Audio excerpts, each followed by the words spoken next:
Emmanuel Christmas ഒരുക്ക ധ്യാനം 15-ാം ദിവസം December 15. മനുഷ്യാവതാരം ദൈവിക ജീവനിൽ നമ്മെ പങ്കുകാരാക്കി. ഇതാണ് ഇന്നത്തെ ധ്യാന വിഷയം.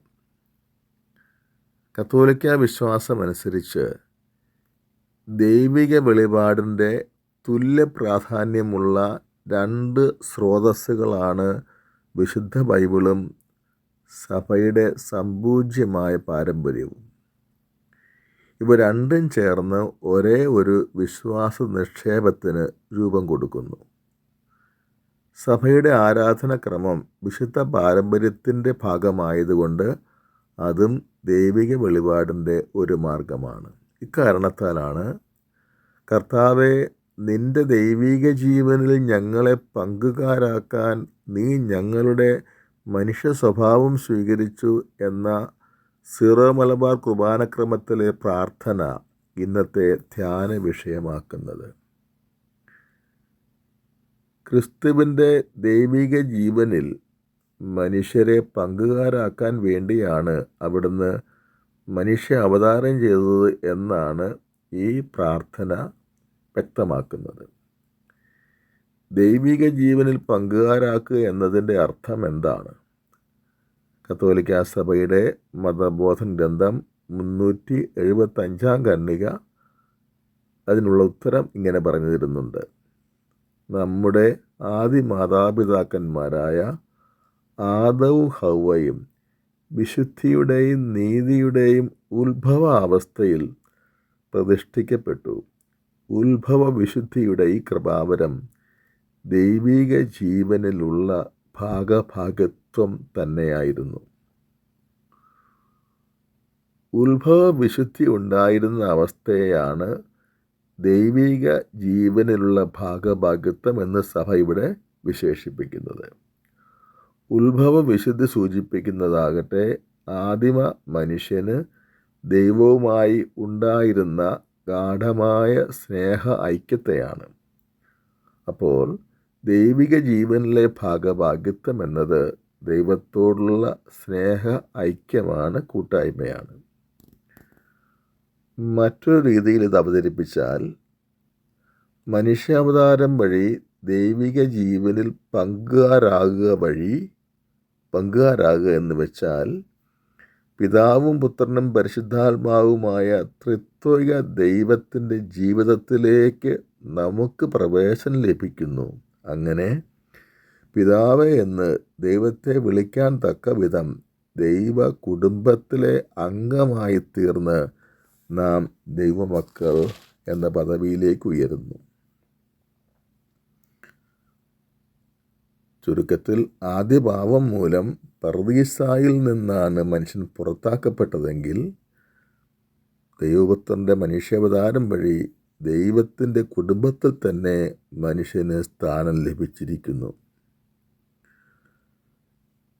നാം ദൈവപുത്രൻ്റെ ദൈവിക ജീവനിൽ പങ്കുകാരാകുമ്പോൾ കാതലായ പരിവർത്തനമാണ് നമ്മുടെ അസ്തിത്വത്തിൽ നടക്കുന്നത്.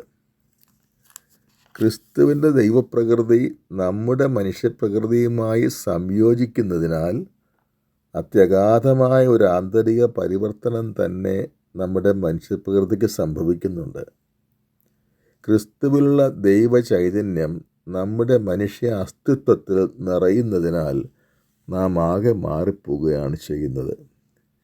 ക്രിസ്തു നമ്മിലൂടെ ജീവിക്കുക എന്നത് യാഥാർത്ഥ്യമായി തീരുകയാണ്. ഇക്കാരണത്താണ് ഗലാത്യർക്കുള്ള ലേഖനം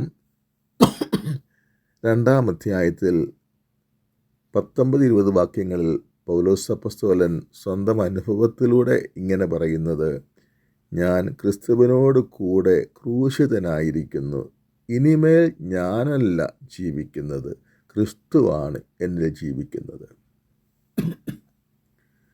ദൈവപുത്രൻ്റെ മനുഷ്യാവതാരം വഴി സംഭവിച്ച ഈ അത്ഭുത പ്രക്രിയയ്ക്ക് ഡിവിനൈസേഷൻ അഥവാ ദൈവീകരണം എന്നാണ് പറയുന്നത്. അതായത് അടിസ്ഥാനപരമായി മനുഷ്യൻ ദൈവത്തിലേക്ക് രൂപാന്തരപ്പെടുന്നു എന്നർത്ഥം. ഈ പദം തന്നെ വ്യക്തമാക്കുന്ന പോലെ മനുഷ്യാവതാരത്തിൻ്റെ രൂപാന്തരണ ശക്തി മനുഷ്യനെ ദൈവസമാനമാക്കാൻ പോരുന്നതാണ്. ഇതിൻ്റെ ഫലമായി നാം യേശുവിനെ പോലെയായി മാറുകയാണ്.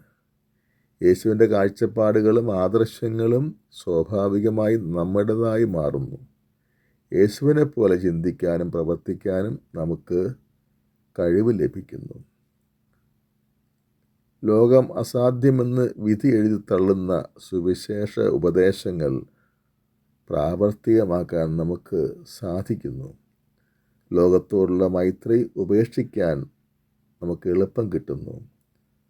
അനുചിതമായ വ്യക്തിബന്ധങ്ങൾ തീർത്തും വിച്ഛേദിക്കാൻ സാധിക്കുന്നു. ഭൗതിക വസ്തുക്കളല്ല, ദൈവത്തെ തന്നെ സ്വന്തമാക്കാൻ നമ്മൾ കൊതിക്കുന്നു. ദൈവം ഏറ്റവും വലിയ സ്നേഹവിഷയമായി തീരുന്നു. പാപത്തോട് വെറുപ്പും അറപ്പും ഉളവാകുന്നു. പുണ്യപ്രവൃത്തികളോട് അതിയായ ആഗ്രഹവും തീഷ്ണതയും ഉണ്ടാകുന്നു. ഗലാത്യ 5:19 പറയുന്ന ജഡത്തിൻ്റെ വ്യാപാരങ്ങളായ വ്യഭിചാരം, അശുദ്ധി, ദുർവൃത്തി, വിഗ്രഹാരാധന, ആഭിചാരം, ശത്രുത, കലഹം, അസൂയ, കോപം, മാത്സര്യം, ഭിന്നത, വിഭാഗീയ ചിന്ത, വിദ്വേഷം, മദ്യപാനം, മധുരോത്സവം എന്നിവയോട് പൂർണ്ണ വിരക്തി ലഭിക്കുന്നു. പകരം ആത്മാവിൻ്റെ ഫലങ്ങളായ സ്നേഹം, ആനന്ദം, സമാധാനം, ക്ഷമ, ദയ, നന്മ, വിശ്വസ്തത, സൗമ്യത, ആത്മസംയമനം എന്നിവ എളുപ്പത്തിൽ നമ്മുടെ സ്വഭാവമായി തീരുന്നു. ഇത് സാധ്യമാണെന്നതിൻ്റെ കൃത്യമായ തെളിവ് മനുഷ്യ അവതാരം ചെയ്ത യേശുക്രിസ്തുവിൻ്റെ ജീവിതം തന്നെയാണ്. നമുക്കുള്ളതുപോലെ തന്നെയുള്ള ദുർബല മനുഷ്യ പ്രകൃതിയാണ് കർത്താവിനും ഉണ്ടായിരുന്നത്. എന്നാൽ അവിടുന്ന് ഒരിക്കലും മനുഷ്യപ്രകൃതിയുടെ ദൗർബല്യങ്ങൾക്കനുസരിച്ച് പ്രവർത്തിച്ചില്ല. കാരണം അവിടുത്തെ ദൈവപ്രകൃതിയുടെ അധീനതയിലായിരുന്നു മനുഷ്യപ്രകൃതി. ഇക്കാര്യം ഹെബ്രായ ലേഖനം 4-ാം അധ്യായം 15-ാം വാക്യത്തിൽ പൗലോസ് അപ്പോസ്തലൻ വെളിപ്പെടുത്തിയിട്ടുണ്ട്. നമ്മുടെ ബലഹീനതയിൽ സഹതപിക്കാൻ കഴിയാത്ത ഒരു പ്രധാന പുരോഹിതനല്ല നമുക്കുള്ളത്. പിന്നെയോ എല്ലാ കാര്യങ്ങളിലും നമ്മെപ്പോലെ തന്നെ അവൻ പരീക്ഷിക്കപ്പെട്ടു, എന്നാൽ പാപമില്ലാതെ. അതിനാൽ ആവശ്യമുള്ളപ്പോൾ സഹായത്തിനായി കരുണ സ്വീകരിക്കാനും കൃപ കണ്ടെത്താനും കൃപയുടെ സിംഹാസനത്തെ ആത്മധൈര്യത്തോടെ നമുക്ക് സമീപിക്കാം. എബ്രായർക്കുള്ള ലേഖനം 4-ാം അധ്യായം 15-16 വാക്യങ്ങൾ.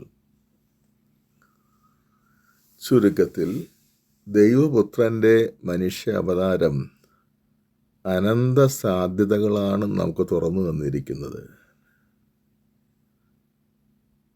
മനുഷ്യരായ നമുക്ക് ദൈവതുല്യരായി ജീവിക്കാൻ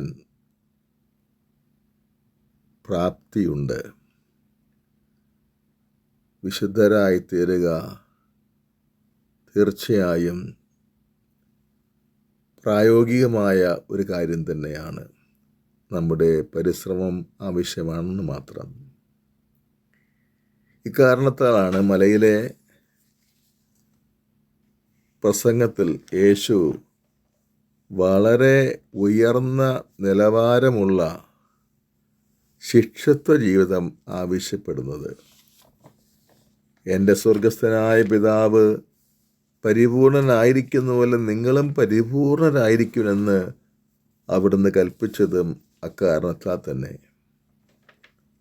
അപ്പോസ്തലന്മാരുടെ പ്രബോധനങ്ങളുടെ ശൈലിയും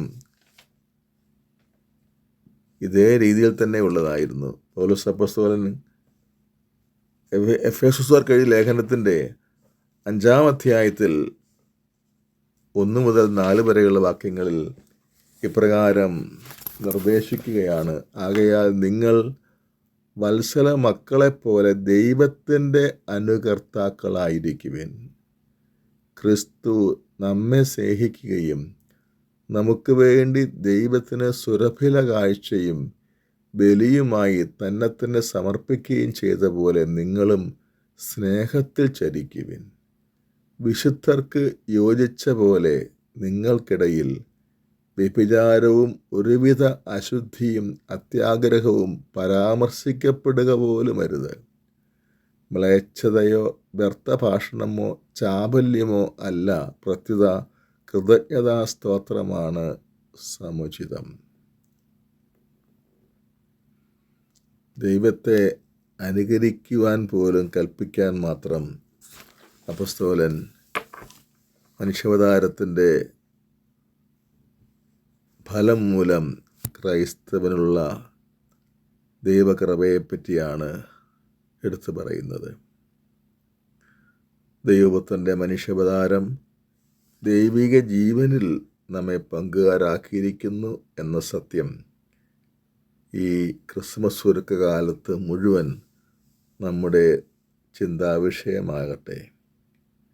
ക്രിസ്തീയ പരിപൂർണത സാധ്യമാണെന്ന ഉറച്ച ബോധ്യത്തോടെ നമുക്ക് ഈ ക്രിസ്മസ് ദിനങ്ങളിലേക്ക് പ്രവേശിക്കാം. ദൈവം അനുഗ്രഹിക്കട്ടെ. കർത്താവായ യേശുവേ, അങ്ങയുടെ മനുഷ്യ അവതാരം മൂലം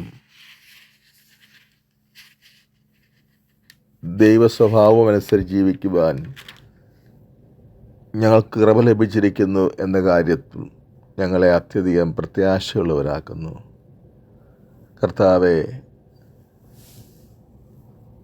അങ്ങയുടെ ദൈവിക ജീവനിൽ ഞങ്ങൾക്ക് ലഭിച്ചിരിക്കുന്ന പങ്കാളിത്തം പ്രയോജനപ്പെടുത്തിക്കൊണ്ട് വിശുദ്ധ ജീവിതം നയിക്കുവാൻ ഞങ്ങളെ അനുഗ്രഹിക്കണമേ. അത് സാധ്യമാണെന്നുള്ള ബോധ്യത്തിൽ വിശുദ്ധിക്ക് വേണ്ടി പരിശ്രമിക്കുവാൻ ഞങ്ങളെ സഹായിക്കുകയും ചെയ്യണമേ. ആമേൻ.